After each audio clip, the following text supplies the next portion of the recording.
everyone, welcome to my YouTube channel Perfect Educom Academy। दोस्तों, आज हम लोग बात करेंगे इंडियन पॉलिटी संविधान स्रोत के बारे में। दोस्तों, जब भारत को अपना संविधान बनाने का अवसर प्राप्त हुआ और कैबिनेट मिशन के भारत आने के बाद संविधान सभा का गठन हुआ, तब संविधान सभा के पास एक बहुत बड़ी जिम्मेदारी के साथ साथ एक बहुत बड़ी चुनौती भी थी कि संविधान को एक मजबूत रूप देने की। भारतीय संविधान बनाने के क्रम में बहुत सारी जो चीज़ें हैं वो आंतरिक एवं बाह्य स्रोत से ली गई है, यानी कि आंतरिक यानी कि जो है अंदर और बाह्य यानी कि बाहर से ली गई है। ठीक है, भारतीय संविधान को जो है सुदृढ़ बनाने के लिए बहुत सारी चीज़ें अलग अलग स्रोत से जोड़ी गई है।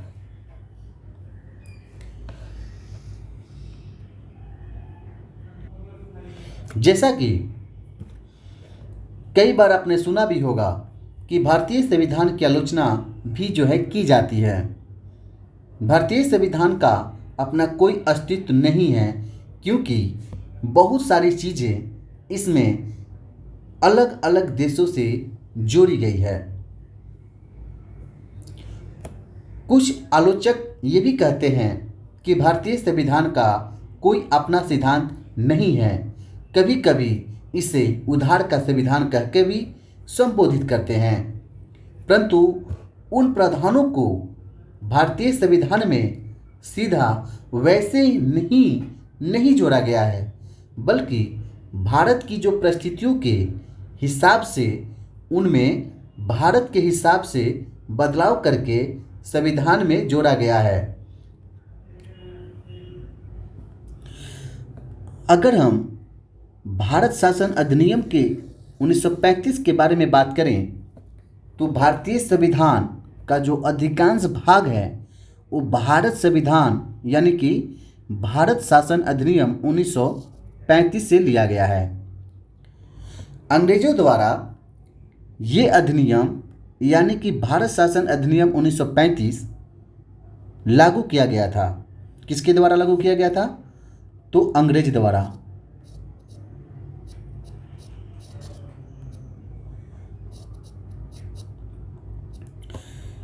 ताकि इससे भारत की शासन व्यवस्था को चलाया जा सके। अंग्रेजों के जाने के बाद इस अधिनियम को जो है लगभग 250 अनुच्छेद भारतीय संविधान से जोड़े गए और उस समय संविधान में कुल 395 अनुच्छेद थे। उस समय जो है संविधान में 395 अनुच्छेद थे। तो 395 में से 250 अनुच्छेद जो है वो भारत शासन अधिनियम से लिया गया है। किससे लिया गया था? भारत शासन अधिनियम से लिया गया था, जो लगभग 60 अनुच्छेद होता, जो यानी कि 60% होता। ठीक है, ये अधिनियम यानी कि भारत शासन अधिनियम 1935 जो है भारतीय संविधान का सबसे बड़ा स्रोत है। इस अधिनियम से लिए गए मुख्य प्रावधान के बारे में हम बात करते हैं।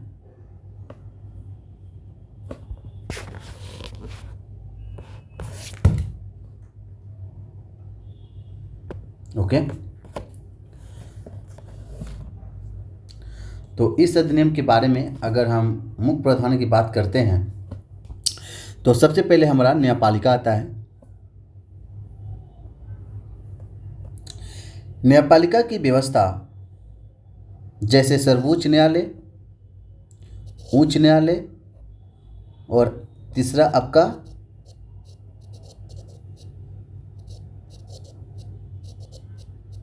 जिला न्यायालय, इनकी जो शक्तियाँ स्वतंत्र और निष्पक्ष रूप से कार्य करते हैं और ये एकीकृत व्यवस्था के जो है अंतर्गत जो है कार्य करती है। ठीक है। अगर हम भारतीय शासन अधिनियम 1935 के मुख्य प्रधान अगर सेकंड बात करते हैं तो सीएजी आता है, यानी कि कंट्रोलर एंड ऑडिटर जनरल। ठीक है। तो ये सीएजी जो है एक संवैधानिक पद और बहुत ही महत्वपूर्ण पद है और इनका जो कार्य है वो सरकारी खाते, सरकार द्वारा जो है खर्च किया गया जो राशि है उसको जांच करना और ये भी जांच करती है कि सरकार जो पैसा जो खर्च कर रही है क्या वह सही दिशा में कार्य कर रही है या नहीं। तो सीएजी का जो आर्टिकल्स है वो आता है 148 में। ठीक है। अगर हम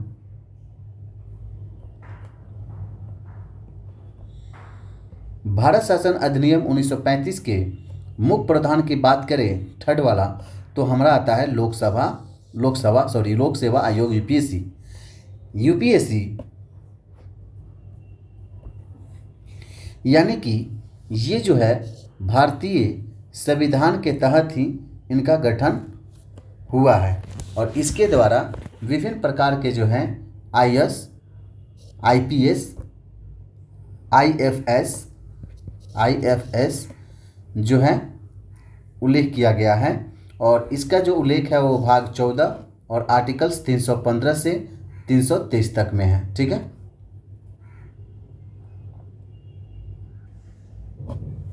अगर हम भारतीय संविधान के प्रमुख स्रोत के बारे में अगर बात करें तो उसे याद करने का जो है एक शॉर्ट ट्रिक है। अकबर आज फिर दक्षिण अफ्रीका आजा, अकबर आज फिर दक्षिण अफ्रीका आजा। अ फॉर अमेरिका, क फॉर कनाडा, ब फॉर ब्रिटेन, र फॉर रूस, आ फॉर आयरलैंड, ज फॉर जर्मनी, दक्षिण अफ्रीका एंड आ फॉर ऑस्ट्रेलिया, जा फॉर जापान। भारतीय संविधान के प्रमुख स्रोत अगर हम पहला बात करें देश का तो ब्रिटेन है। ठीक है। बहुत वर्षों तक अंग्रेजों के अधीन रहने के बाद संविधान बनाने के क्रम में क्योंकि ब्रिटेन ही भारत पर राज कर रहा था तो उसके कार्यों की छवि भारत में दिखी और वहाँ से भी बहुत सारे प्रावधान संविधान से जोड़े गए। यहाँ से जोड़े गए जो मुख्य प्रावधान हैं इस प्रकार हैं। सबसे पहले हम संसदीय शासन व्यवस्था के बारे में हम बात करते हैं। तो दोस्तों संसदीय शासन व्यवस्था के अंतर्गत हम बात करते हैं तो सबसे पहले जो है हमारा लोकसभा, राज्यसभा और संसद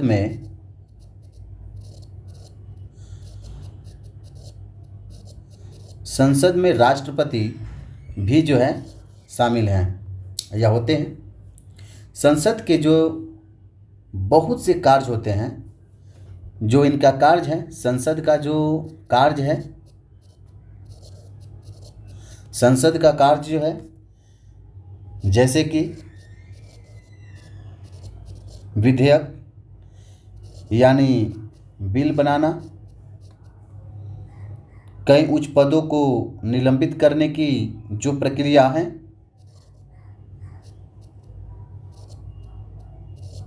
कई उच्च जो पद होते हैं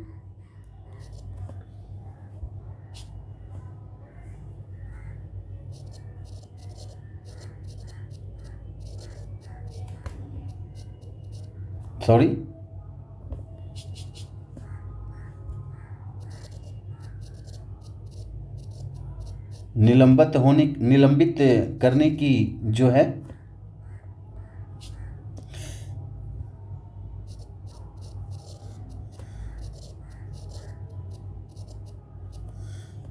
प्रक्रिया ओके।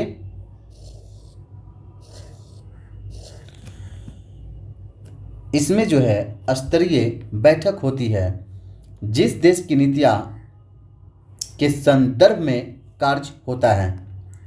एक वर्ष में 3 वर्ष जो है, एक वर्ष में, एक साल में जो है, एक ईयर में 3 सत्र होते हैं। कितने सत्र होते हैं?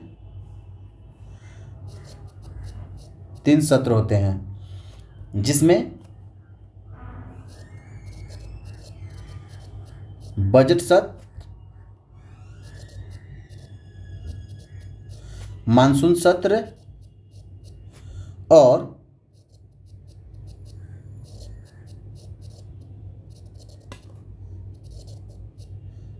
शीतकालीन सत्र। ओके,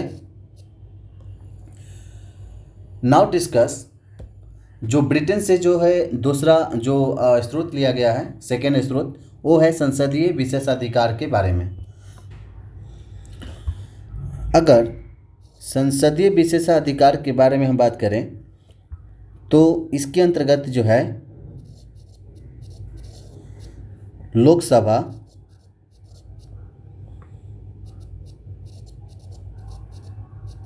राज्यसभा तथा उनके सदस्यों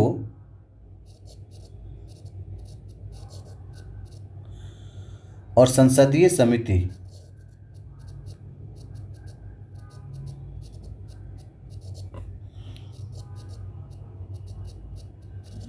संसदीय समितियों का जो है कुछ विशेषाधिकार संविधान में प्राप्त है।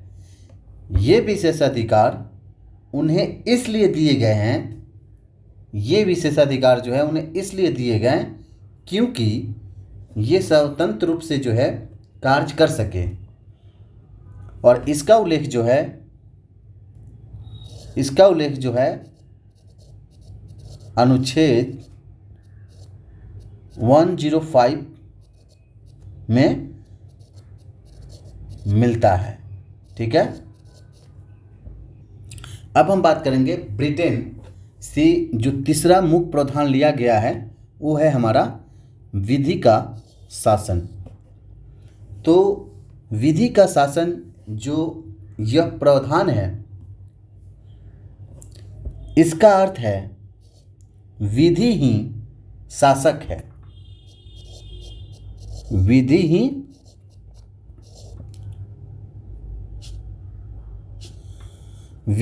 इसका अर्थ क्या है कि विधि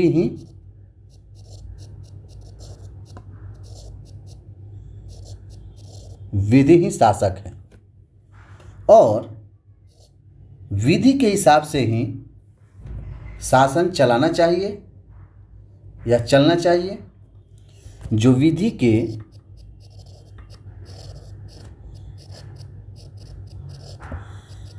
हिसाब से ही जो हमारा शासन है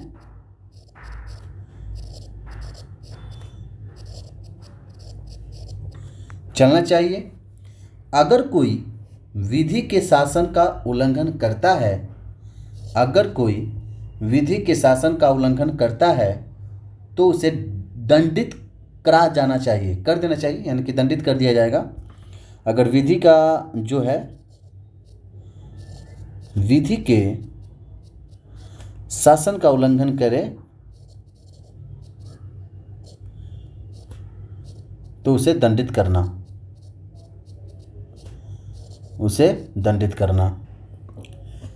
भारतीय संविधान के प्रमुख स्रोत ब्रिटेन से जो लिए गए हैं, जो चौथा प्रावधान हमारा एकल नागरिकता है। तो एकल नागरिकता, भारत में रहने वाला हर व्यक्ति भारत का ही नागरिक होगा, वह किसी राज्य का नागरिक नहीं होगा। विशेष रूप से किसी राज्य का नागरिक नहीं होगा, उसे भारत का नागरिक ही कहा जाएगा। ठीक है, भारतीय संविधान के प्रमुख स्रोत ब्रिटेन से जो पांचवा प्रावधान लिया गया है वो हमारा है मंत्रिमंडल व्यवस्था।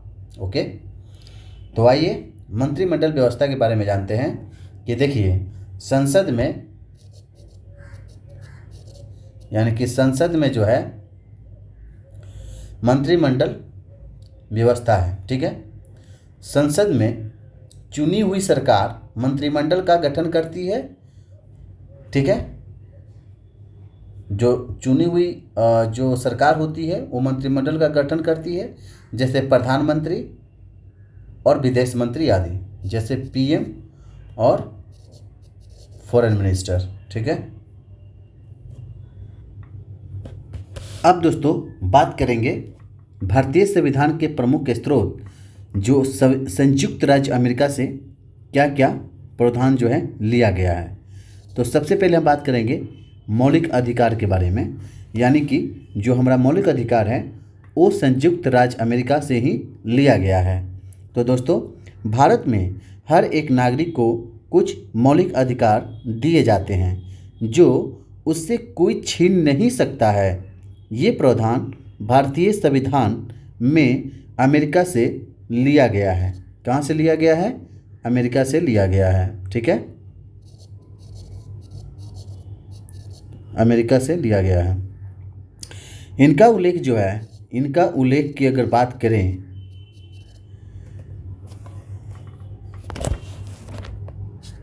अगर इसका उल्लेख के बारे में अगर बात करते हैं तो ये अनुच्छेद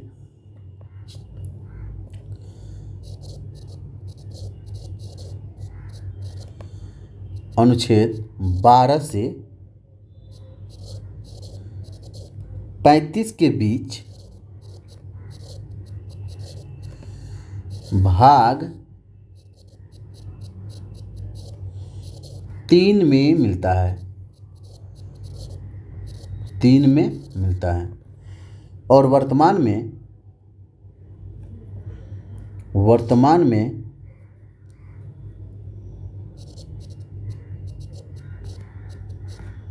6 मौलिक अधिकार हैं।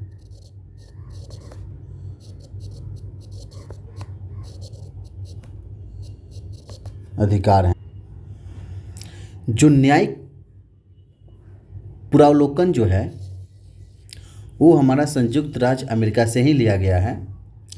और इसमें ये है कि न्यायपालिका को जो है शक्ति प्राप्त है कि वो संसद के द्वारा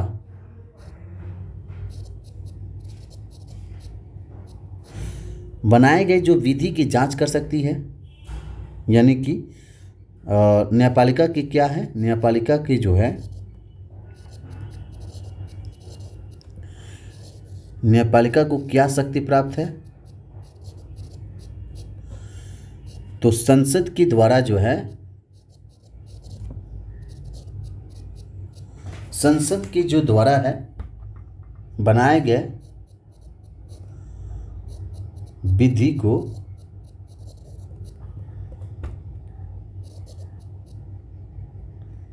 जांच करना कि क्यों जांच किया जाता है, क्योंकि विधि संविधान के अनुरूप बनाई गई है या नहीं। क्योंकि विधि जो है, ये जो है विधि वो संविधान के अनुरूप जो है, संविधान के अनुरूप जो है बनाई गई है या नहीं। ओके, तो इसका जो उल्लेख है बेटा वो अनुच्छेद 137 में जो है 37 में देखने को जो है मिलता है। संयुक्त राज्य अमेरिका से तीसरा प्रावधान जो लिया गया है वो है आपका संविधान की सर्वोच्चता। तो अगर हम संविधान की सर्वोच्चता के बारे में बात करते हैं तो देखिए भारत में सबसे ऊपर जो है वो संविधान ही है। भारत में सबसे ऊपर क्या है? वो संविधान है, ठीक है। संविधान को सर्वोच्चता प्रदान करने वाली जो है जनता होती है। कौन होती है? संविधान को जो है सर्वोच्चता जो प्रदान करने वाली कौन होती है? जनता, ठीक है। संविधान को जनता से शक्ति मिलती है, यानी कि शक्ति जो है वो संविधान को जनता के द्वारा मिलती है। किसके द्वारा? जनता के द्वारा। ठीक है। संयुक्त राज्य अमेरिका से चौथा जो प्रावधान लिया गया है संविधान का, वो है निर्वाचित राष्ट्रपति। तो इस प्रावधान में अगर देखा जाए तो भारत में निर्वाचित राष्ट्रपति होगा जो जनता के द्वारा जो है अप्रत्यक्ष रूप से निर्वाचित होगा, यानी कि भारत में जो है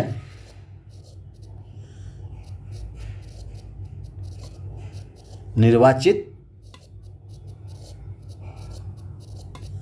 राष्ट्रपति जो जनता के द्वारा